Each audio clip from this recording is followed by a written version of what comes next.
All right, mate. You alright? How you doing? Yeah, okay. Should we do some Villa questions? Yeah, let's do it.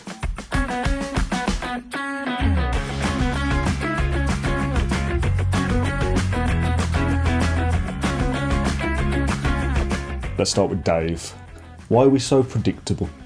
Playing out the back against a top team away from home, Liverpool had our cards marked. Can we not change it about?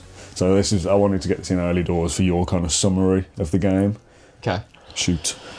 Summary of the game. Are we predictable? Yes, I think we probably are. But I think there's different reasons for that, which I think we can get on to soon. Yeah, I mean, listen, just in terms of Liverpool, I think if we do score that first goal, the game is very different. 100%. I do believe that. So we are even half-time 0-0, completely different, I think. Yeah, we are talking about fine margins. Liverpool have conceded the goal in almost all of their games. The first goal in all of their games in that really poor run that they had. And early as well, mostly before the 16th minute. So we nearly had that. And I think if we had scored that, I don't think we lose the game. But again, what has happened in the game has happened. We have to react to it. I was actually more disappointed than anything.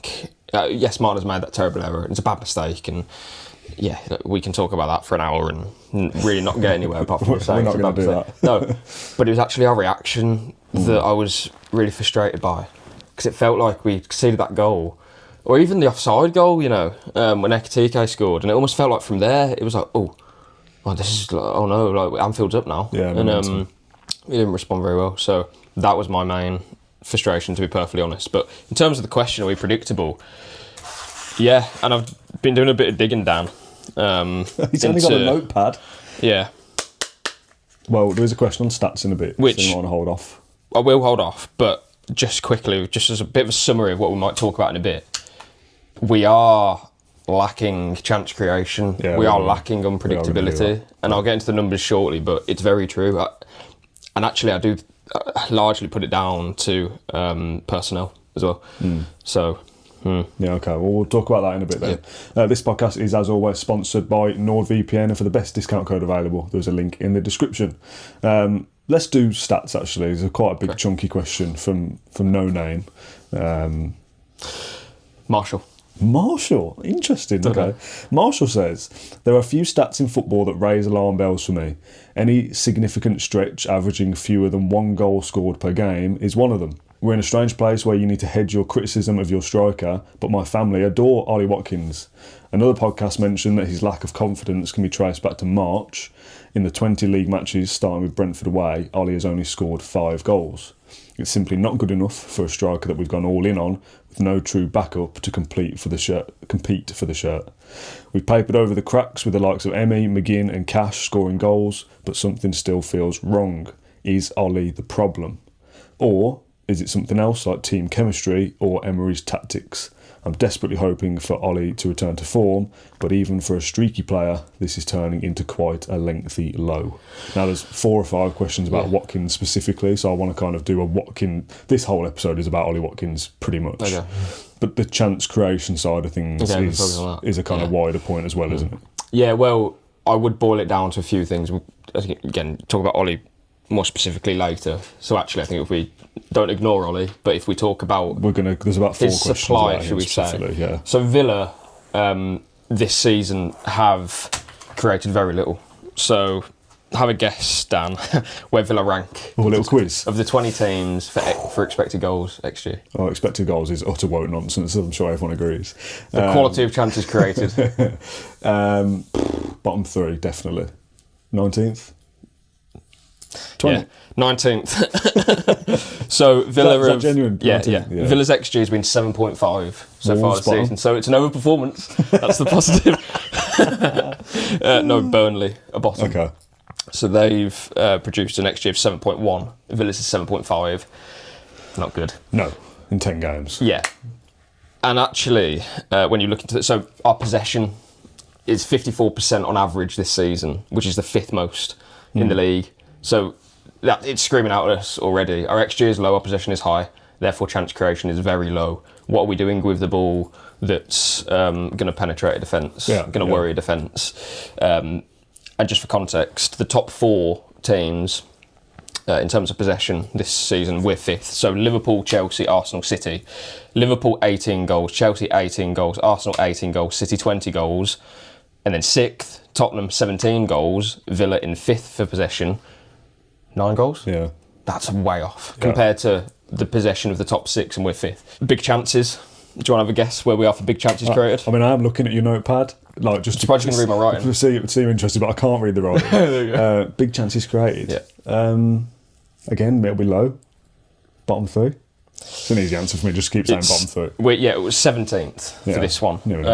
Only Wolves, Burnley and West Ham have produced fewer big chances. How does the amount of big chances we've created versus our low XG, how does that marry up?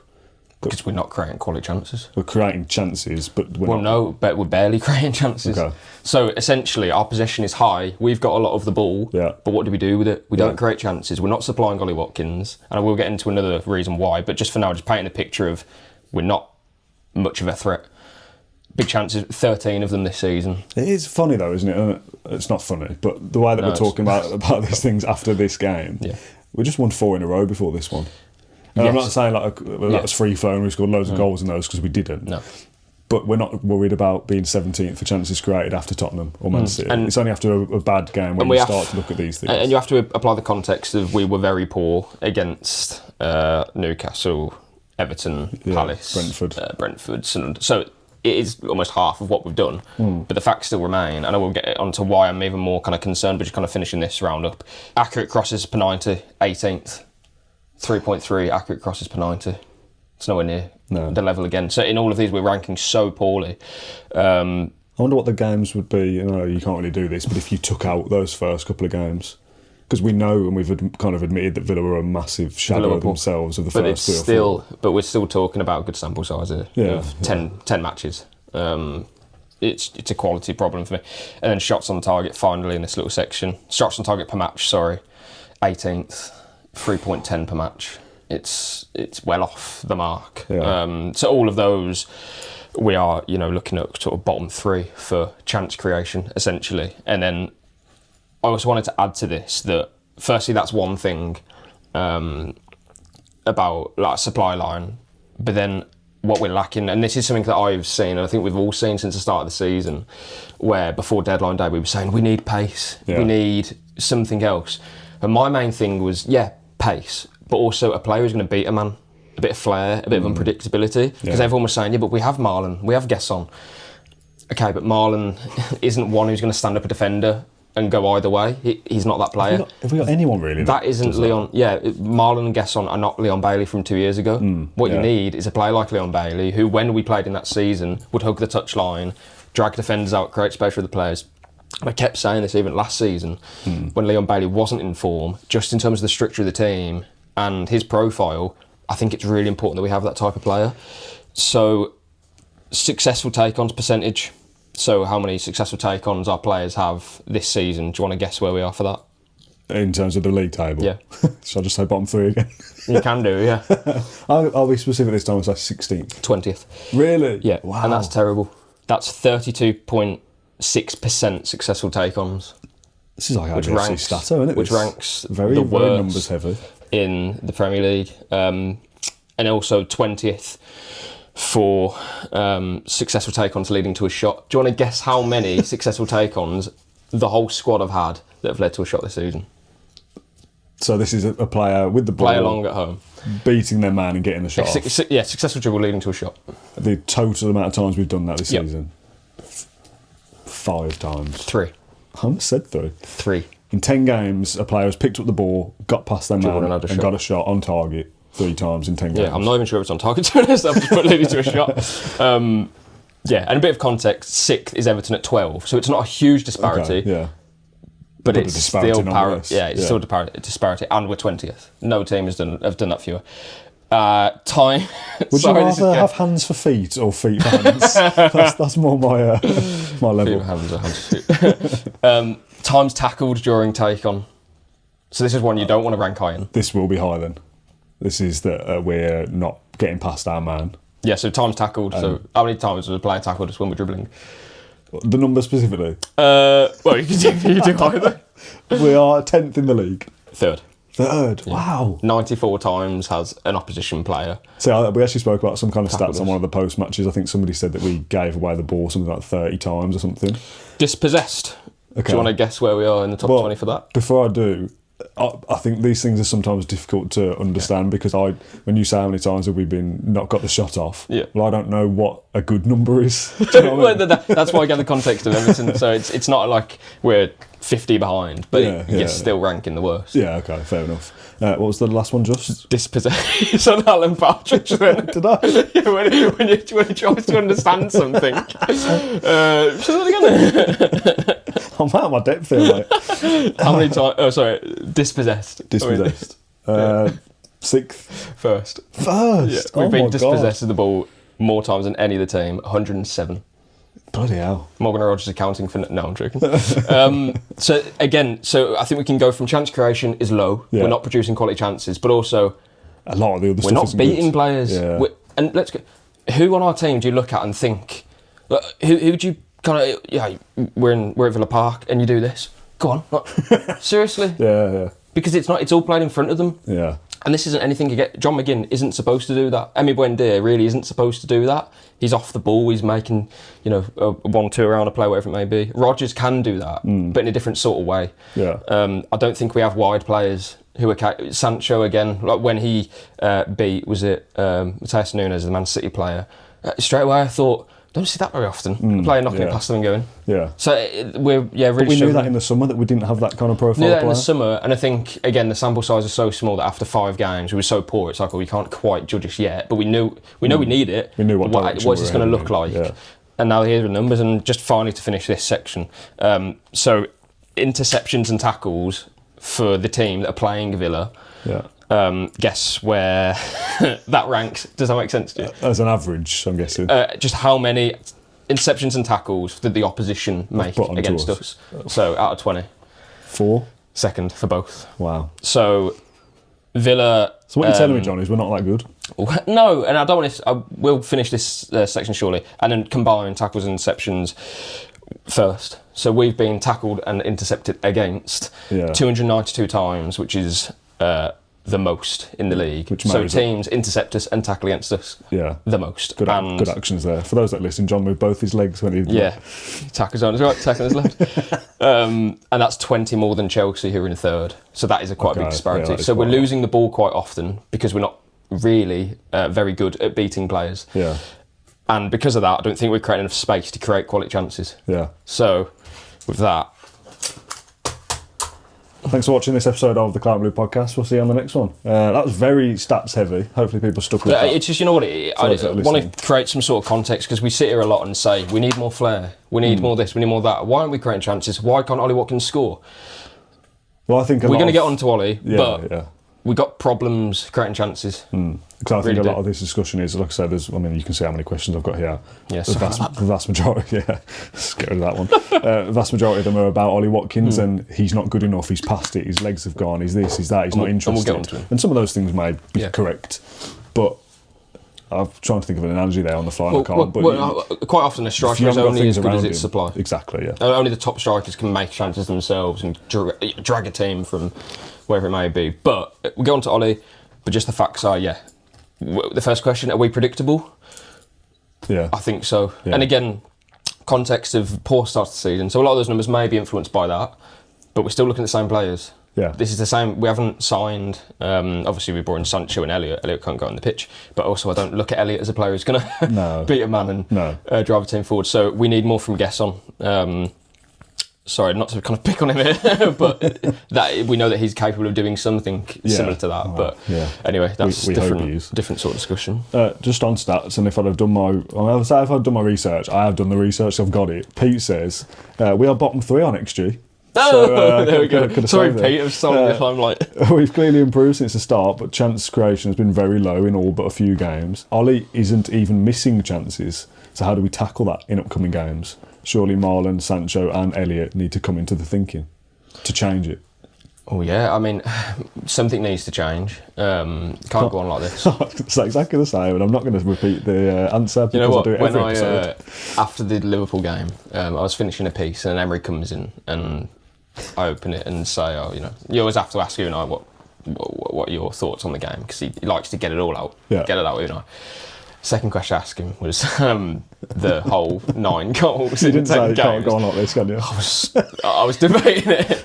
Can't go on. No. Can you imagine if you went, it can? That would be unbelievable. It'd be class. There was another stat. Can I quickly read it out? Sorry. You do what you like. Well, not actually texted you, but Yes, I was going to post it, but I didn't.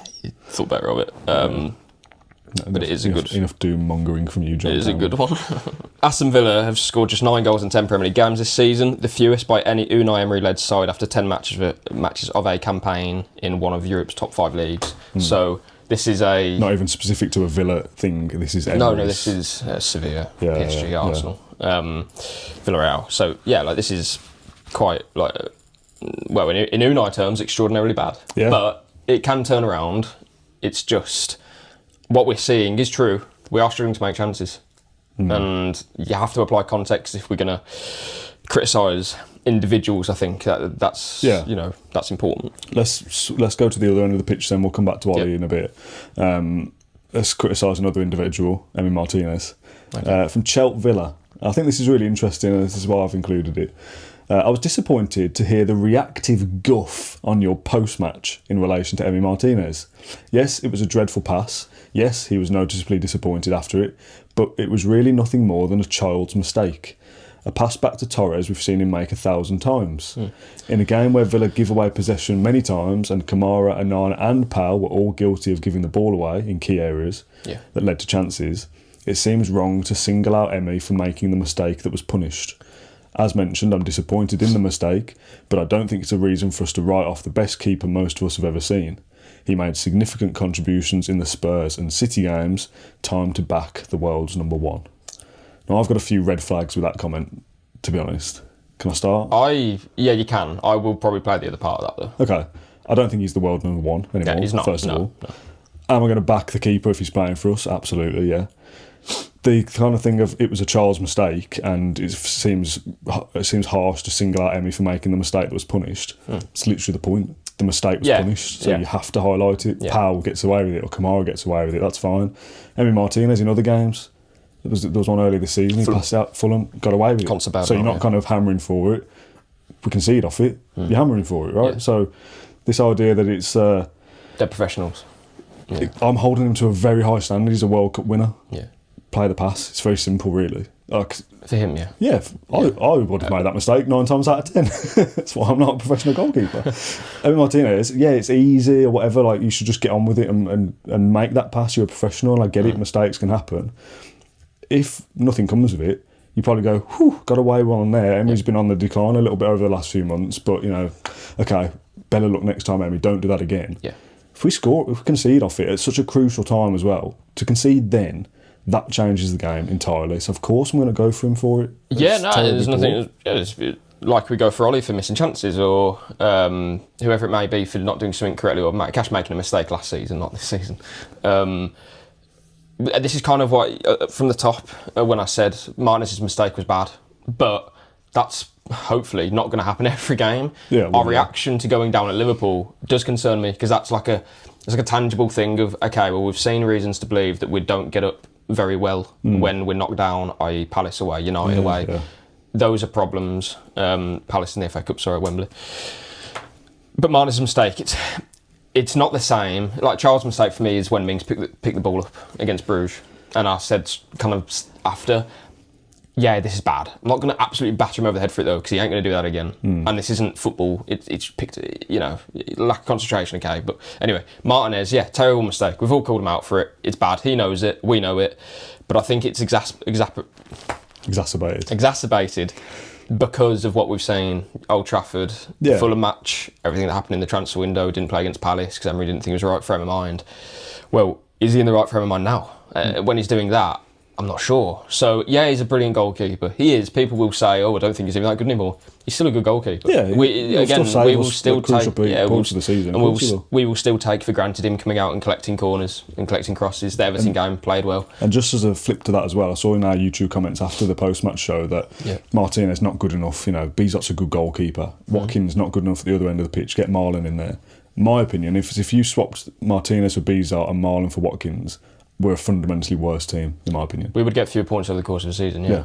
And that's not suggesting that in January, business isn't done or whatever it may be. But, yeah, I think it's one of those situations where he's made a clanger, Martinez. He'll make big saves and Watkins will score goals. Yeah, I don't agree with everything that was said on the card by Cheltenham. But I understand where he's coming from because he's not wrong. Kamara gives the ball away. If they score from that, we're battering Kamara. Yeah, Konsa gave the ball away, we're battering Konsa. I'm battering him because it was punished. Yes, but we can still. But in a weird way, I sometimes do approach it from the other angle of, but it's not up to them. It's not up to Konsa or Kamara or Martinez if that leads to a goal. Like they've done a bad thing, that's just on them. Whether it leads to a goal or not, I exclude that because you've made the mistake. We could talk about how Konsa had a brilliant game. Kamara's is our best player in my opinion. But at the same time, these mistakes can happen. Kamara has given the ball away cheaply previously. I don't know, Legia at home, for example, a couple of years ago. Not making Verts could have gone terribly wrong. Yeah, very well. It went very well in the end. Yeah. And that's fine because it went well, so cool. Konsa, I'm pretty sure he gave the ball away against City. Martinez gets punished mainly because he's a goalkeeper. Yeah. If he makes a mistake, okay, we're done. So, yeah, bad mistake. But then at the same time, I gave him a 4 out of 10. I was very close to giving a 3. Only because he makes that save against Szoboszlai. And he did make a few of the decent saves as well. The mistake is killed Villa. But that's more on Villa, in my opinion, than anything else. Why is that killing Villa? Because it shouldn't. This is a team who's got 6 out of 7. Yeah, if that was the 89th minute. A goal before half time, not ideal at all, but it's the second half. This team haven't kept a clean sheet in 10. Yeah. What chance did we create? Did we create one? Cash had that deflected one, didn't he, that was saved to the bar. But after, in the second half, sorry? Yeah. Sorry, yeah. So... Yeah. Okay, there's 3 questions about Ollie Watkins, and that was picked out from a selection of probably 10. Are they all similar? All basically the same, yeah. So I'm just going to read all the questions at once and we'll just have a Watkins discussion. Yeah. Birchie, first of all, says, the short one, do you think Unai Emery will lose patience with Ollie and recruit a striker in January? Alan Wright's Barber says, absolutely no need for any overreaction to Saturday night, but it would be silly at this stage not to note the worry around Watkins. I've always been in his corner, and as fans, we should all sing his name louder than ever to give him the best possible chance of finding form. That said, his form over the last year has been very poor on the whole, and goes beyond just missing big chances. He has to start offering more consistently, or Unai will have no choice but to look at what alternatives we have, albeit they look pretty limited. And Liam says, Watkins is 30 now, and I will interject for Ollie Watkins' benefit, he's actually not 30 till December. And I know, as a man who's also turning 30 soon, every week counts. 29 for as long as you can. Still young. He's not getting any younger though, says Liam. Who would be your dream and who would be your realistic replacement? Also, can you do a top 5 list of your most hated players? I forgot that was in there. I can imagine John having a lot of pent-up aggression towards some random players. We can probably do that another time, I think. Maybe a Claret and Brew later down the line. It sounds a bit negative. It does. We hate these. I think we need to put in a Q&A because it's like boxed away. True, but who asked that question? Liam. We will be there, Liam. We will do that. Yeah, no one's safe. Well, a few people are safe. The dream and the realistic replacements we'll get to, I suppose, at the end of this little Watkins section. Let me put these cards down. Let's have a conversation about it. Yep. Ollie Watkins, discuss. Troubled times for Ollie Watkins. Form is on the floor. More importantly, confidence is shattered. And I will go back straight away to what we spoke about earlier. I struggle to think what striker wouldn't have low confidence playing in a team that has the second least XG, second lowest XG, in the Premier League, creates very few chances, etc., etc. If you take those stats and take away that where Villa are in the league, that we're 3 points off second, which is because we've won games 1-0, or we've kept the clean sheet here and there. Forget Villa are actually in an okay position. Yeah. Because I was going to start with that actually, and maybe we'll talk about it soon. I don't know if there's a question about Villa's actual standing in the league, but go on, yeah. There isn't, so we can discuss that here as well. But if you take just the attacking numbers, 17th here, 20th there, that's a relegation side, right? In terms of their attacking output. So if we were a relegation side with a striker who wasn't very good, I know what you'd kind of go, well, what do you expect from him? We're terrible behind him. Or if it sounds stupid, but if you watch the football match that Villa play, but only see our attacking sequences, I think that's what you get. You kind of go, well, it doesn't matter that that's Ollie Watkins or Jordan Ayew or whoever, like, everyone around him, attacking wise, isn't doing their bit, so it's not just on him. There's kind of two elements to this for me. Firstly, he's not being helped. Yeah. But then I would also ask the question of, is he helping? Because two sides of it for me. I have less to say about, is he not helping? I think it's like relatively obvious that, okay, he's not helping because he's not confident. But at the same time, why is he not confident? Probably because he's not getting many chances in games. And we know Ollie does. Ollie is very much a player in the last few years at Villa, especially under Emery. He will get chances. And the reason why fans get frustrated is because he didn't take them. Yeah. Now it's almost like we're getting frustrated at him for not having the chances.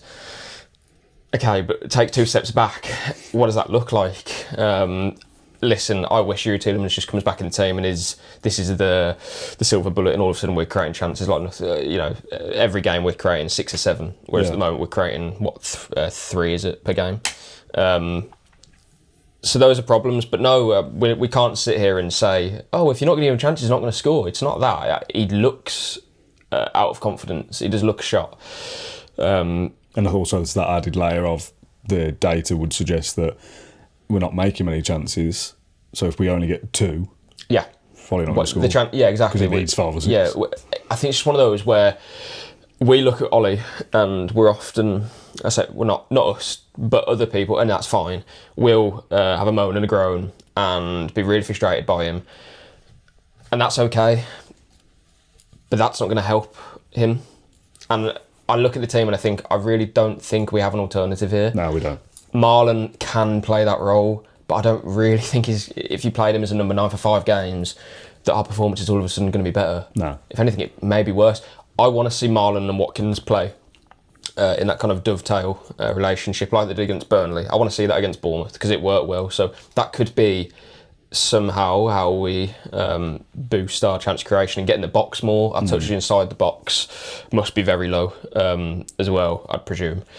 Haven't got it here, but we never get past a man, so I can't imagine we get to the box very often. Yeah, unless we're playing a direct way, which we don't. In fact, we know our crosses are unsuccessful. So long passes attempted, we're 12th, 6-7-3 so far this season. Last season, 18th for long passes attempted. We don't play long, so we're not going to get it from back to front quickly, and Ollie can hold it up, which he can do.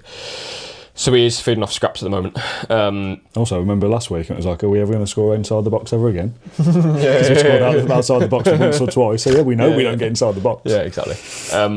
It's a multitude of things, but we're not going to sit here, because I think maybe some people want us to say, Wally? They do want us to say, Wally Flopkins. That's what they want us to say. But they want us, I think some people probably want that, sell him in January and bring in Samu from Porto. We can get onto that in a second, but we're never going to... Well, if we have that opinion, we'll say it, but I don't have that opinion. No, I don't. If you ask me now, should we have sold him in the summer, that's a different conversation. And you need to know different things. And I said at the time, well, how much money, who are you targeting? Will they fit? Will they get chances and take them based on this? Yeah. And that might have been a slow start for them. But no, like I heard you say in the post-match that you still back him to get 15. Fine. If people back him to get 5, fine. But the key thing for me is that we do still need to get behind him and support him. Nothing's changing from now until January, which is a lot of games. And this is it, maybe not until the end of the season. So, as the 9, as the main guy, I think he will be here till at least the summer. I don't see us selling him in January. What would you... Not bring someone else in like the Rashford and change it. Here's a question for you. And this is difficult because when I talk about chance creation and blah, blah, blah, I actually think we're well stocked for positions behind Ollie. So you've got McGinn, Rodgers, Gesson, Sancho, Elliott for now, Marlon.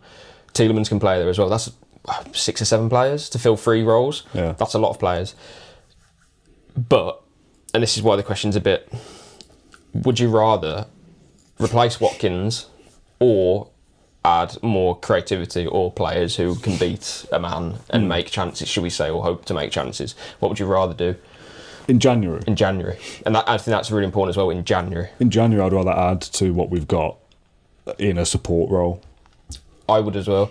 And there will be people saying, oh no, do this, do that. But, and this is kind of the point I was getting to earlier, we know that we're we've got our hands tied behind our back. How much are you going to get for Ollie Watkins in January? Because I can't see a situation where we can just bring in a striker for tens of millions of pounds. You're not going to get 60 million for him. Would you sign Gesson for nearly 30 in a deal up to 30?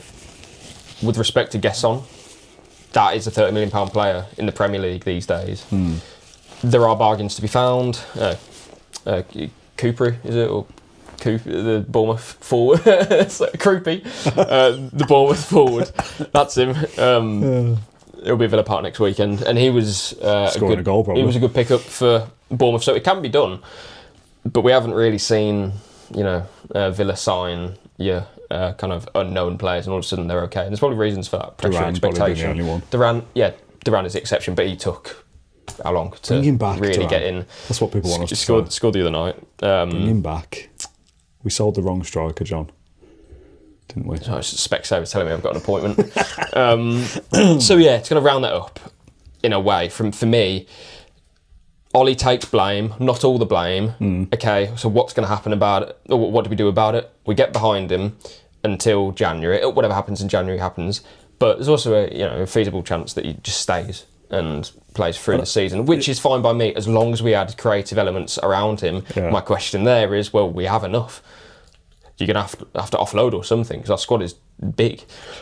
And then thirdly, if people are saying, you need a new striker, that's fine, but what does that look like? How much money do you have to spend to bring them in? It's also January, you're paying a premium. No team in world football wants to lose a striker. Especially one that's good enough to replace Ollie Watkins and crucially, make themselves a prolific scorer with the chances that we're creating. So far this season, maybe that changes. And then my last kind of point is that I've seen people saying after City beat Bournemouth, and it was along the lines of Erling Haaland's proving what a top striker can do for a team, and then it's Villa need to do this.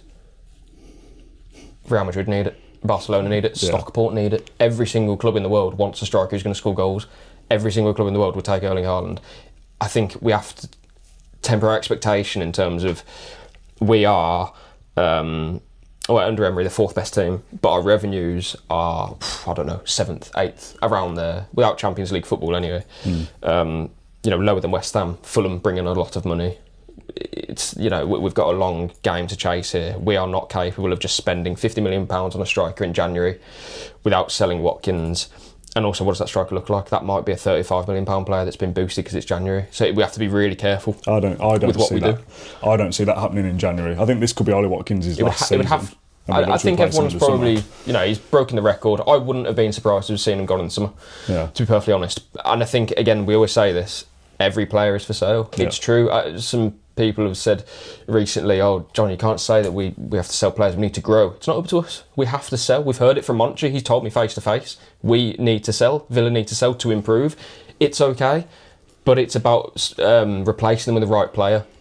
Off the top of my head, the only player that I can think of right now that would be available in January that's a forward, it would be a loan, Endrick from Madrid, and apparently Lyon are very hot on him. But when you read out those numbers earlier at the top of the show, though, and this is purely hypothetical because we'll never know, maybe somebody who isn't Ollie Watkins does feed off scraps in a John Duran-esque way.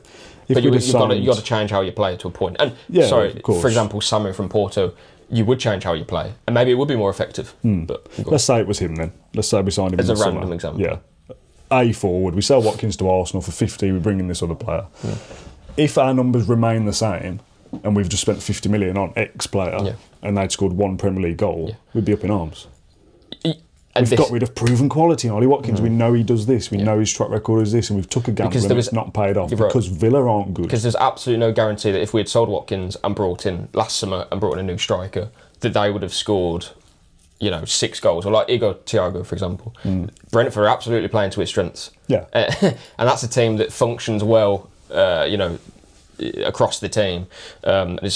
I'm a bit surprised about how well Keith Andrews has done, but when you look at it, you think, okay, well, they have lost key players, but they're playing to a way that is Brentford, and those players that they've recruited for that model. Yeah. We've recruited Harvey Elliott, who can't get a kick. Jadon Sancho was a bit of a panic for me. I understood it, and I was sort of like, okay, bring him in, because we needed bodies. Yeah. But it's not their fault that they're not the profile of player that I think we need, if that makes sense. Yeah. I think the fact that Gesson comes in, okay, but he hasn't quite worked so far, and he's been played in a different role to what he played at Nice. But there's question marks over the players that we've identified to come in and play like we need to play for Ollie Watkins. Which is maybe why we have a new sporting director. Well, yeah, there's reasons why Monchi went, but I would also just quickly add to that again.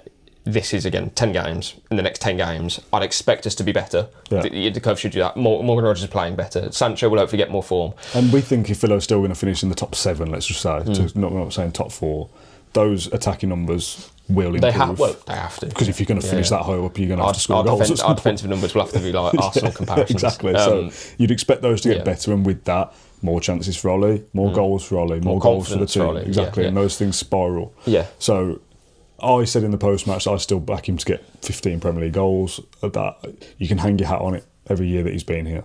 Now, obviously, that's not going to last forever. But if he has the supply line to do so, yeah. there's nothing that would suggest that you wouldn't get that or more. Yeah, there isn't. Like exactly. Ollie Watkins 2 years ago taking chances. Sorry. He's going to take chances again now if you make them. Yeah. He doesn't lose the ability to score football goals. Football goals? Football goals. It's like Paul Merson. That's massive football match. I've got to edit now. Ollie Watkins, if he has the volume of chances that he had last season, the season before, he scores a high volume of goals. It's, for me, that pretty much simple. Yeah. We're not creating those chances. Hopefully we do, and again, the curve does that. But right now, we are looking at Ollie Watkins through this sort of prism of he must be the fundamental reason why we're not scoring goals. He's part of the problem, but he's not the full problem. And again, how do we address that? Well, in January, what happens? Let's find out. Let's wait and see. But something needs to happen. I think is the point. I look at us and think, okay, well, if we beat Leeds and West Ham, Wolves, West Ham, and even Bournemouth, yeah, okay, like great. But what are the numbers going to look like there again? I don't think we can kind of trudge through this season or the Europa League and be in the bottom 3 for chance creation. Yeah, and expect to be competing for top 5, top 6 without struggling during the season. How many goals do you think he'll get in the Premier League, Ollie Watkins? From now? Yeah. If he stays for the season, he's only adding 1. If he stays for the duration of the season, my bet from here would be about 11. Okay. About there. 28 games. I'd like to think that our chance creation improves. Well, I mean, it has to really. It has to. Yeah. Okay. Are you going to admit McCarthy then? No. Thinking about it? Done that. I think you were. Okay, let's move on from Ollie then. Let's share your thoughts in the comments, so I'm sure you will do. This podcast is also sponsored by F Pro. The link that you need for 20% off all of their products is in the link in the description. I'm going to play a little teaser video so you can see what it's all about. Meet the Ball Mastery Mat from F Pro, the perfect at-home or indoors training kit that's built for serious improvement. Know somebody who wants to up their skills to the next level without dragging themselves to extra training sessions? Well, get the Mat and F Pro app, and together they're a game changer. In just 20 minutes each day, you can sharpen your dribbling, first touch, and your decision making, all from the comfort of your bedroom. 72% of users quickly improved those skills, 83% saw increases in agility and speed, and 88% of younger players felt more confident before match day. With over 200 professionally designed exercises created by UEFA certified coaches, F Pro and the Mat are compact and portable, so bad weather, busy schedule, or no pitch to play on, not an excuse. F Pro is a great gift for young football fans and perfect for parents to get their kids moving, but also great for anyone looking for a Christmas gift for the young football fan in their lives. Visit the link in the description, fpro.com/claret and blue, and get an exclusive 20% off on all F Pro products. Use code claret and blue at checkout to apply your discount to your order. Top stuff. The Groover says, while I believe Emery has earned the right to make mistakes after such a successful 3 years, does his reluctance to adjust tactically to Liverpool's weaknesses raise eyebrows? Yeah. Or was it a case of mentality letting the team down? After all, we would have been 3rd with a win, but we woke up in 11th. 3 points off 4th, but yeah. Valid. Yeah. Kind of touched on it in our kind of opening to the game. We spoke about it on the post-match show, and I don't know whether if you want to elaborate on any numbers or anything, but the narrative was Liverpool struggle with long ball. Yeah. Upstep Villa playing short ball. Sure. Yeah. Why? Well, I listened to Arne Slot's press conference before the match, and obviously that was one of the questions dominated. Long balls, you can't deal with throw-ins, blah, blah, blah. One of the questions that I liked from one of the reporters was, you're playing Villa and City next, two teams who, last season, as my stats show here, here we go. So last season, as I mentioned earlier, long passes, Arsenal 20th, City 19th, Villa 18th. If Liverpool could kind of hand-pick games, I don't think they would pick Villa and City to play. But considering where they were and what they were dealing with, you probably would. Styles of play to play against. You probably would. Should Villa have changed, I think we could have mixed it up a bit more. However, Chelsea beat Liverpool, if I'm not mistaken. And Slot was talking in the press conference actually about how we always talk about long ball, that Liverpool can't deal with this, can't deal with that. But Chelsea played very effectively playing out from the back. Villa played very effectively against City, playing out from the back. City it's a Pep team. The odds are that they will win the ball back high. They will press well. They'll be aggressive out of possession to win it back within 6 seconds. Villa dealt with that very well. And I actually think we were playing out from the back pretty nicely against Liverpool until Martinez drops his clanger. And that's why it's frustrating. I heard you talk on the post-match. There was a moment where, and we do this a lot, I think Martinez actually has the most minutes on or in possession in the Premier League this season, I'm pretty sure. And it can't be much surprise, can it? Because I remember that coming up last season. He's standing on the ball. Yeah, he's standing. It's similar to what Brighton were doing some years ago under De Zerbi, but only it's our goalkeeper. And he waits for the point in which the pressure comes, bang, bang, and then it's Luka Dean, and you set up your attack from there, or it's Pau Torres picking the pass. It's a bit of not a cheat code, but you are playing with one extra man at that point. So if you can just get your build-up correct, you're out. Well, I was actually thinking in the build-up to doing the post-match, and obviously before what happened, and I knew I was doing it with Neil, I actually wanted to do like a playing out from the back segment almost. No. During the game, I was like, oh, I'm quite enjoying this. Yeah, no, it's going well. It's going well. I know that it's like Rodgers. Quickly, Rodgers. We've criticised him previously this season, but we also said, well, if he has more space when teams are going to push on to us, he will thrive. Yeah. And he was. Yeah, but it's very easy now to go, oh, boot it, get rid of it. I don't want to see us playing like that. It's crap or whatever, and it isn't. No. A lot of the success we've had is down to playing that way, and it will stay. That is what Unai Emery's Villa is, and it should. That's fine. But until it went wrong, I was like, this is actually good. Like, this is not the way I thought we'd play against Liverpool, because the narrative has been just pump it long and they'll struggle. But we're doing our thing, and we're doing it well. Yeah, and if it's actually really enjoyable to see us go through the process. Yeah, and if we'd scored that first goal, if we had gone into half-time 0-0, because forget the offside guy. Yeah, it's offside. It was good defending. Yeah. The line was good. Credit to Villa for that. But I don't know if it was that specifically, but it got the crowd up. And I remember we talked about this 2 years ago when we kept playing offside, and it was you feel like great, you're under pressure or whatever, but you're not really. It always gives confidence to the team, and we appeared to kind of fall for that, really. Because I think to footballers, offside don't matter. Anything after the offside is completely irrelevant. But the crowd go, oh, beat it. I also think the opposition players are up as well. We've scored there. Yeah, we've made a chance, which but could he get to that point? It was working fine, and apart from that dodgy pass from Kamara backwards. But again, these are mistakes which we don't see that often, and that we wouldn't be highlighting now if they hadn't happened, and I don't think they will happen moving forward. So yeah, am I frustrated that we didn't play a bit longer? I think we could have mixed it up a bit more. But at the same time, we are very much wedded to this, and it has worked for 3 years. And again, there's nothing really there to suggest that it wouldn't have worked against Liverpool at Anfield, as long as we hadn't made that terrible mistake, which wasn't a case of Liverpool pressing so well when they've got us in a trap. Martinez just passed it out. It was a terrible pass. This was no credit to Liverpool's pressing. It was just a shambolic pass. And also, again, I feel like a lot of the conversation we have after a poor performance or a defeat is a lot hypothetical, and I'm kind of giving devil's advocate of, well, that didn't happen, so why are we talking about it? Yeah. But if we had gone long and abandoned what we know we're good at, and it was long to Watkins and it didn't stick, and it was long to Guess on and it didn't stick over and over again, we'd all be going, well, we lost the game. We did what Liverpool are weak at, but we still lost. How did Liverpool get the second goal? Can't remember.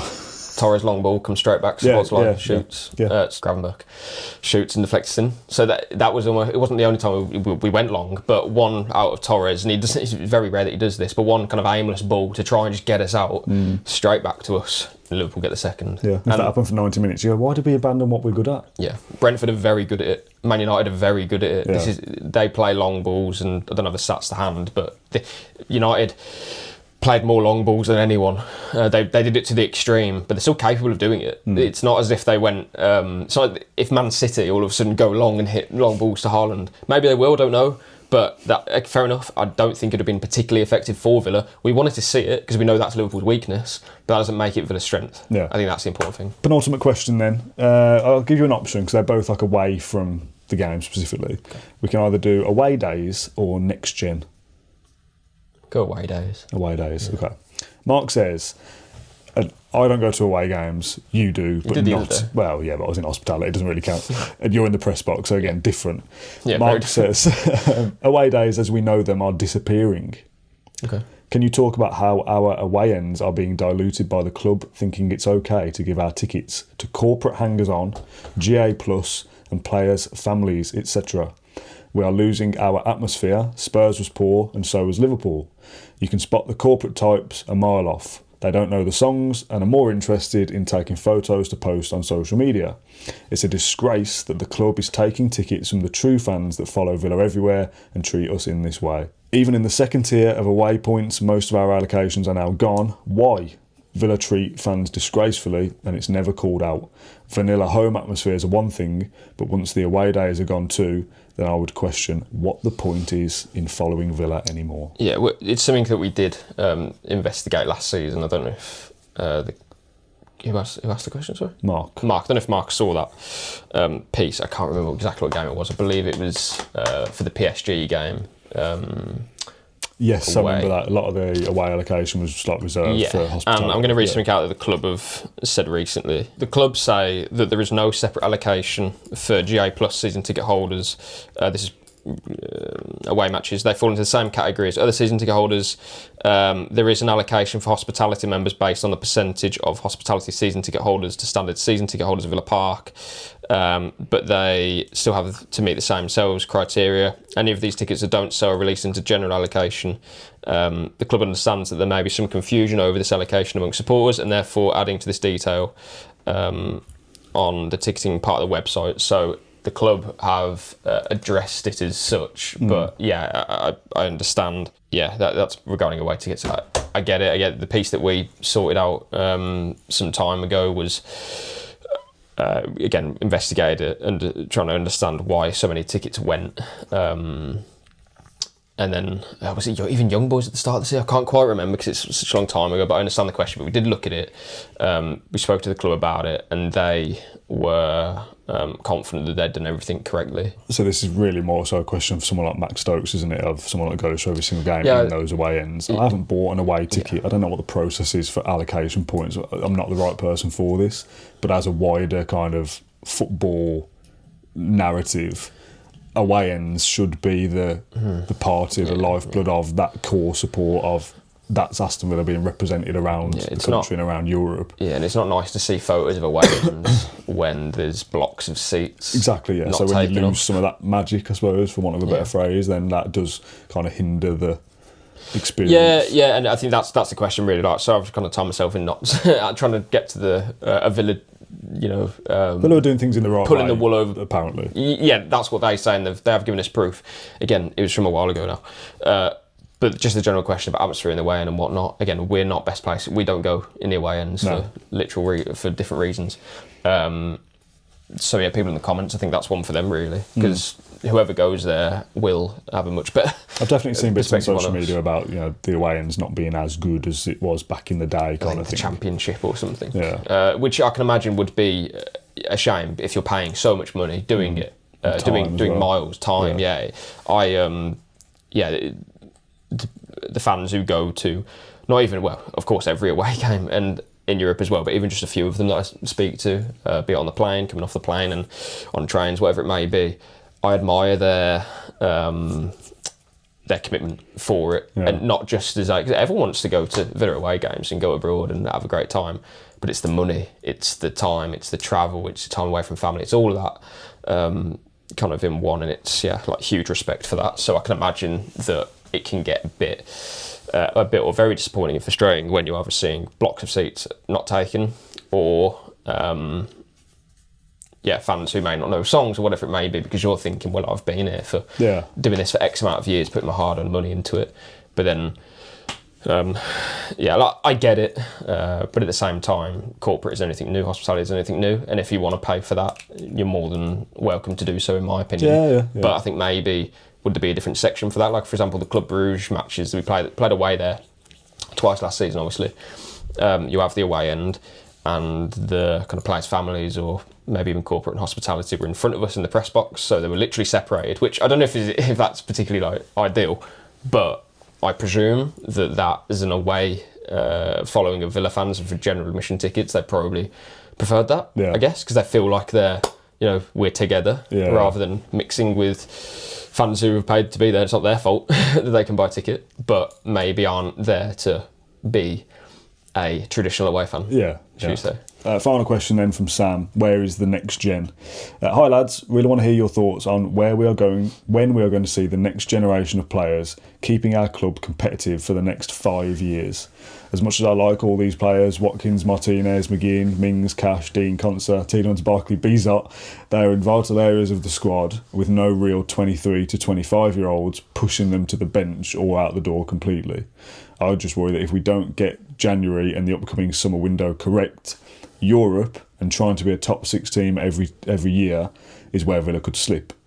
I trust Emery and the board, but with PSR, investments like Gesson, Maatsen and Onana really have to step up, or we'll fall behind. Love the podcast, listen to every episode, can't watch it live with a 1-year-old. Know the above is a long read, but really wanted to know your thoughts. Okay, so kind of succession planning, I suppose, is the... Villa are here to win now. And Emery has spoken... How does that go at the weekend? But Emery has spoken about bringing through players and how the academy links with the club. And when he took, basically, if you ask Emery about what is the project in the next 3 years, he'll talk about how he wants to win a title, how he wants to do all the things that we want. A title or the title? Titles. Okay. And he will also add in there occasionally, we want to bring young players as well and develop them. But Bogard is the only one, if I'm not mistaken, so far. And it's interesting, like you see Freddie Potts, the West Ham midfielder. Their midfield stinks, West Ham. It can't run. It's so immobile. It's not that each player is bad, just as a collective, they're not going to work together well. Okay, bring in this young, energetic, determined midfielder who loves the club. It's almost like problem solved. I'm not saying that he's a top player and he's going to be Declan Rice, but it's just, there are solutions to this in your academy if it's the right time. George Hemmings, for example, in pre-season, I thought was terrific against Marseille, really held his own, and that was a horrible match. Like, it was a friendly, but it wasn't. Is that the one with the bad weather? Was that something like that? Was the one with the bad attitude from Marseille players. Greenwood getting scraps and less said about that, the better. Other players. So, and Hemmings held his own. Like, I remember, I think he took a whack off someone and McGinn went straight up to the player, and there was a bit of needle, which you don't like to see him in the friendlies, but I like to see the Villa players backing up their youngsters, which is good. Brodrio was on the bench against Liverpool. Total different point here. Back to Liverpool. Yeah. Onana and McAllister. Yeah. We spoke weeks ago about Villa being a bit more bitey and being a bit, in your face. WWE like. Yeah. Is that too far? I think Onana, we didn't talk about this on the post-match, so I kind of forgot, but Onana had his hand... I said it in my walk-talk, I thought it was a red card. Yeah? I thought it was. I think he got very lucky. Yeah. And there'll be some people saying, he didn't hurt him, he didn't do this, that and the other. Yeah, he didn't hurt him, of course. But why even take that gamble? This is a red card in football. Yeah. That's a red card in football. Anything like that, I'm glad you're doing it to yourself and not to me. Yeah. It's a red card. Just kind of like you cannot raise your hand to an opponent's face. I want to see some fight and I want to see some bite, but putting your hand on someone's throat and pushing them down, and then getting away with it, and then still going at it again. I don't mind. It's such a risk. I remember seeing it on the monitor. I didn't mind the second one because he's a big guy. If he's going to move around, don't be in his way. You've got eyes on at that point. Don't even bring any attention to it. Don't do that. I thought I was staggered that wasn't a red card on the 3-match ban. Yeah. So Yeah. What the hell are we talking about? I don't know. You said about Next Marseille, gen. Marseille's bad attitude. Yeah, I thought yeah, it's fair and honest. The attitude there wasn't brilliant. Well, no, hot-headed moment. But anyway, back to young players. Tell me about Brozier. On the bench. But I like a lot. Brad Burrows, the winger. But we spoke about these guys before. I don't think we'll ever see these in the first team. This is it. This is now up to. It's not just up to Unai, it's up to the academy staff as well. Who's ready to take this step? We do have some talent in there. Like, we genuinely do. FA Youth Cup winners last season. We won the treble. We won the Youth Premier League as such for that level as well. And then beat City in the grand final. So we did City twice at Villa Park. City, of course, Jesus. If you've ever been to the Etihad campus, I haven't, but I know of it. Yeah, it's no surprise that they can make some top players. Yeah. The point being, we have some really talented youngsters, especially if they're age group. Will they make the step up? I'm sorry to say it, but we'll see. But equally, Villa are in a winning now mentality. Bogard has came through, which is great to see. So that's if he hadn't, I'd really question is there even an appetite for this for Unai? You also had the kind of flip layer of PSR and UEFA rules. Villa need to bring through their own assets and develop them. Unfortunately, we know part and parcel of it is selling your own. Yeah. But that's not really the question or the point here. It's we need to develop players, because rather than spending, I don't know, £35 million on Maatsen, we want to bring through a left back. I think that's also true. Like it's really important that we try to start to do that. But I think we know we've got an ageing squad, and that the process of time and life, John, that it continues. Yeah. These players will continue to age. I think next summer, I thought the one just gone was going to be crucial in terms of starting to plan things, but next year definitely will. I don't think Martinez will be there. I don't think Watkins will be there. I think Mings, McGinn, there's a lot of players that are getting towards, not necessarily that they'll be out the door, but maybe out the first team. That you can't just fill that with youth players, but you also can't sign 29 and 30-year-olds to replace them. But the youth players have to be ready though.